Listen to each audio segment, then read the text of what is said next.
আজকে অবশেষে এই দুন্দুল গাছগুলো আর চালকুমড়া গাছগুলো কেটে ফেলছি চালের উপরে। প্রথমে উঠে গাছগুলো কাটছি আর সাথে এই দুন্দুলগুলোও পাইছি, সাথে 2টা চালকুমড়াও পাইছি। দুন্দুল আর চালকুমড়াগুলো এক জায়গায় রেখে এই গাছগুলো একসাথে মেনে রেখে দিয়েছিলাম, কারণ আমি উপর থেকে এগুলো নিচে ফেলবো। তারপর চালের উপর থেকে এগুলো নিচে ফেলতেছিলাম, তো এই যে ফেললাম, ফেলার পরে দেখলাম ঠাস করে নিচে গিয়ে পড়ছে। টিনের চালটা একেবারে খালি খালি লাগতেছিল। আর আমি কিন্তু শুধু এই দুন্দুল গাছ কাটি নাই, সাথে এই যে ভাড়াটিয়াদের ঘরের সাথে যে আম গাছটা আছে না, একেবারে টিনের চালের সাথে লেগে আছে, এইটাও কেটে দিয়েছি একটা বুটি দিয়ে।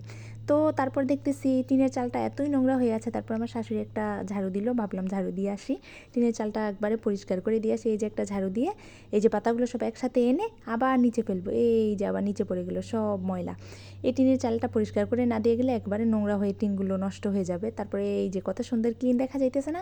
তারপরে ভাবলাম এখান থেকে একটা লেবু ছিঁড়ি, নিচে গিয়ে শরবত বানিয়ে খাবো, কারণ আমি উপরে ভাই প্রচুর কাজ করছি, আমার প্রচুর ক্লান্ত লাগতেছিল। তারপরে এই যে একটা লেবু ছিঁড়া ট্রাই করতেছিলাম, বাট আমি হাতে নাগালই পাচ্ছিলাম না, এতই দূরে যে আমি জোরে পারতে গেলে নিচে পড়ে যাবো। এরপর আমি অফ ক্যামেরায় লেবুটা ছিঁড়ছিলাম। ভাই লেবুটা দেখতে কিউট লাগতেছিল, আমাদের গাছের ফ্রেশ লেবু, একদম ফ্রেশ। এই যে এখানে কিন্তু আরো লেবু আছে, এই পাতার জন্য দেখা যায়। আর এই যে আমাদের পেঁপে গাছটা, সত্যি কথা বলতে কি জানো, এই গাছের পেঁপেগুলো যখন পাকে না, খাওয়ার সময় একদম বিচ্ছিরি লাগে খেতে।